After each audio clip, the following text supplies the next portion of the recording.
When Starbucks started, Starbucks was not the number one coffee place. You got to start somewhere, and you got to take a stand. Okay. So if you just leave it and you said, you know what, we can't have no effect on that stuff.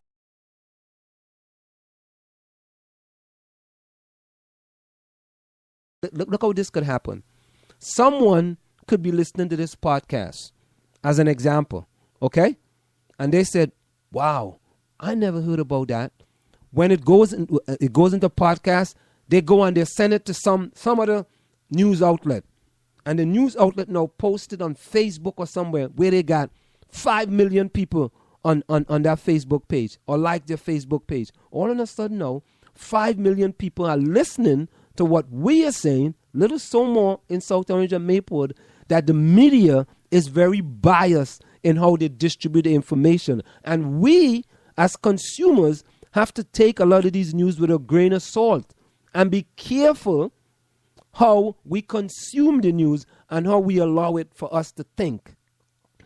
And don't allow the media to let you think that Ray Rice is the worst thing since sliced bread. We said that already. But Ray Rice is the worst thing, right? That the other guy that I'm forgetting the guy name, Grady from the Jaguars, the other football player, is the worst thing, while they're silent on the judge. They're silent on the judge. And these are some of the things that we have to raise. We have to raise the issues. It's just like here in South Orange and Maplewood, right? How long are we going to be silent on people of color sitting on the board and sitting on the fence? They're fence sitters. How long are we going to allow them to sit on the fence? All they want to do is take middle ground. They don't want to take no high ground or low ground. They want to be in middle ground all the time. And we're going to allow it. And we're going to say, well, we can't do anything about it. Just leave them. No. Make it an issue. And when you make it an issue, right, eventually somebody's going to listen and it's going to have an effect on someone. You know what Martin Luther King said, right? The quote. Oh my God! Please. You know the quote. Please, right? you don't mess it up right now. You know the quote. Okay, now listen. I agree with the fact that there are things that need to be exposed. If you talk about issues that are local in this community, I mean, it's a fact that people have way more influence over local issues than they do over a national or international issue. So to talk about problems that are in this community that can be fixed by the board members, so many thousands of residents, and those that they elect to represent them is one thing. And they sit on the fence. And it's great for you and I to expose the unevenness of the coverage regarding Ray Rice. Yeah. Okay, that's great. But that is, and to be a consumer of the media and understanding the media is a process in itself. But here in the United States, right now, what media people choose are pretty much based on their selection. Whether I'm going to watch CNN, MSNBC, CBS, ABC, Fox, am I going to listen to PBS? Am I going to listen to NPR? A lot of that is socioeconomic. So you can't stop people. No, I'm not trying to stop people. Let me finish. Okay. Because you just stopped me in my train of thought. Mm-hmm. You cannot... people's ideologies and political perspectives are somewhat set in a way. I wouldn't watch Fox. I watch Fox. I know. I believe that. Yeah, I would not watch that. I'm going to get the I'm going to get the news from a source that is similar to the way I think. Mm-hmm. Right? So we're certainly not the very, very first people out here to make these kinds of things, to make any comment, but we definitely are among the first here in South Orange, Maplewood. Mm-hmm.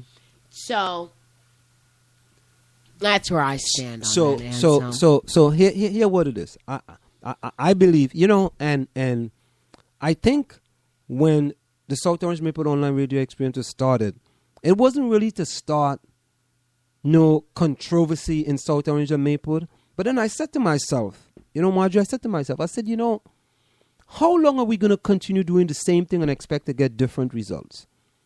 How long are we going to continue to put people on the township committee? As I'm speaking about people of color now. Put people on the township committee. But why put would people you on the only board of speak of education. people of color, Anselm? The others aren't held accountable? Yes, they're held accountable. Are the colored people of color, vote for white people? But yes, they do. So those are their representatives as well. And I agree with you. And this is what I'm saying to you is that, right, the people of color know the difficulties that the kids of color are having in the school system.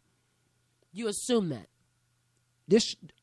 Well, you know what? If they don't know, they shouldn't be on the Board of Education. You can't say that. Yes, I could. If they don't know, they shouldn't be on the Board of Education. Either you said, but you're in the township committee. Now you're at the board. No, I'm at the Board of Education. Okay. I'm not official.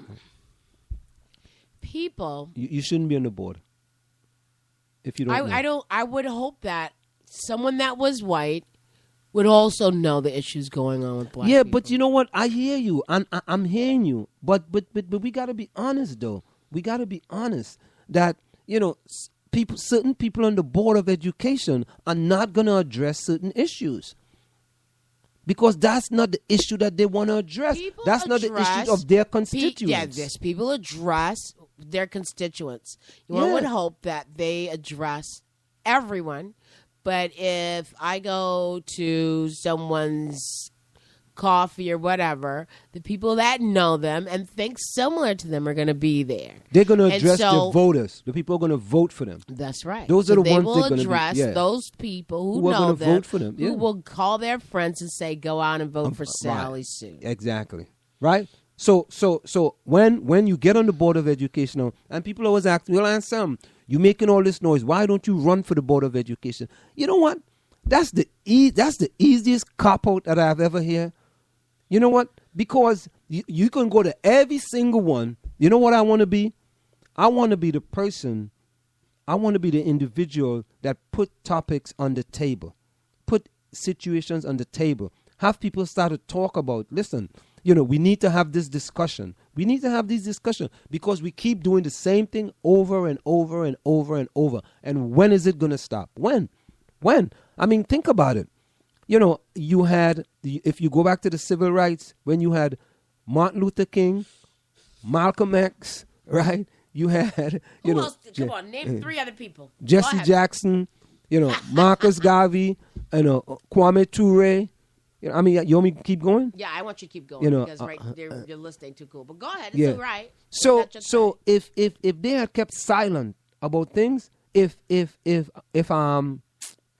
Harriet Tubman, I mean, we could go on and on and on and on and on. At any rate, if they had kept silent, where would we have been today?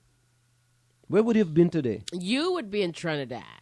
No, so how Trinidad get into this? Because they probably wouldn't have let you in had the United had some American Negroes out here fighting. So. There you go. You're absolutely correct. If they didn't fight, right? If they didn't fight if Rosa Parks didn't decide, Rosa Parks finally decided, you know what? Didn't make that decision by herself. But I don't want to get into Black history right now. But no. Your point is, though. The point is that there comes a point in time when we have to hold our own accountable for when they're in elected office. And you know what? As a matter of fact, Colonel West. You know what? Wait, don't go to that article right now. Okay. We'll pick that up at another time. Okay. There are public officials that should be held accountable. And then from listening to this, there's also community that needs to be held accountable. I think that one of the major problems is that what we all do is expect the members of the Board of Education, whose job it is to deal with policy and oversee a budget, to resolve every problem in the black community in South Orange, Maplewood. And indeed, that is not their role. You're listening to the South Orange Maplewood Online Radio Experience. For more, go to SoMore.org to participate in the discussion. So, Marjorie, what I'm hearing is that you are sort of agreeing with me that but I don't want to go there, but yeah. No, that we are at the point where is that we got to hold our own accountable for when they get on these whether it's the Board of Education, whether it's the Maple Township Committee, whether it's the South Orange trustees, we got to tell them, listen, there are certain issues facing our community, and you were elected there to make the education is for each and everyone. And there's a saying in Trinidad and race, every creed and race find an equal place in our national anthem. Every creed and race find an equal place. Okay? That's a nice thing. Now, but here... Every creed and race does not find an equal place in this border in the South Orange Maple School education system. It is the squeaky wheel that gets heard. So just as we've talked about before, if you are on the PTA, if you if you are a member of the community who has a voice and isn't intimidated when you walk into a school, then they will hear you. If you are one of those people who is afraid and doesn't make any noise, then your voice won't get heard. But I think that the major thing for people in this community, for black people in this community, is for us to see ourselves as a community. Yes, we belong to South Orange Maplewood, but we are a community within a community, and that community that we do have is not necessarily an organized one that has a voice. So they're individuals. You might have a voice. I may have a voice. But there are groups of people out there who are voiceless and don't realize that part of living in a community is being vocal in that community and participating. Well, I think you're absolutely correct. You are absolutely so correct. We can leave off right there. No, you are correct. Because I plain feel talk, bad a manners. caveat coming up. This is our goal. I mean, I joined along with you in this endeavor here because I believe that we can and need to create a sense of community among the black people here. And considering that I am in and out of every possible thing I can be in, there's a sense of community among whites in this community. But I don't think that exists with us. But Marjorie, it's something very important. Not because we are pro-black means to say we are anti-white. I've never said that. I'm just telling you that. We are not. No, we are not anti-white. I'm saying that we are not anti-white. That's important for us to say. Not because we are pro-black means to say we are anti-white. We're not anti-white anything. I don't think. You know what? Who would give you the biggest problem with that? Who's that? Now, this is from my experience. So, as you know, and which I've yet to fully announce, is that I'm trying to start or am starting or have incorporated and pulling together a stronger board to have a foundation. So get out MAPCEL. This foundation, my goal or the goal of the foundation is to provide money and education or grants and access to black students who live in this school community, this district, who have attended the schools in this community to get supplemental educational opportunities in the summer. So if you want to send your kid away for 3 weeks, 2 weeks in the summer, there will be grant money for you. And it's not based on income. You can make $20 above the poverty line and still get it. It's open for anybody who wants that money once the foundation is off and running. This is about building a community. And when I explain this program or my idea to anybody, I have yet to meet one white person, and I talk to more than enough of them in my life, who says that's a bad idea. Why is that not extended to white people? But the only people to say, well, I don't know if that's fair, maybe you should help white kids too, are usually black people. So I don't think that any white person would not want to see us do things for ourselves. And you're absolutely correct. So I'm not going to have to say, please don't believe. I mean, everyone I know who is white would never think, oh, Marjorie's anti-white, but Marjorie will definitely come out and say the real deal. And that's all Marjorie, can do. Maybe, but you always have to say those things because I don't think so. Yeah, because I think some people think that when you're trying to help you know, yourself. when you're trying to take those people that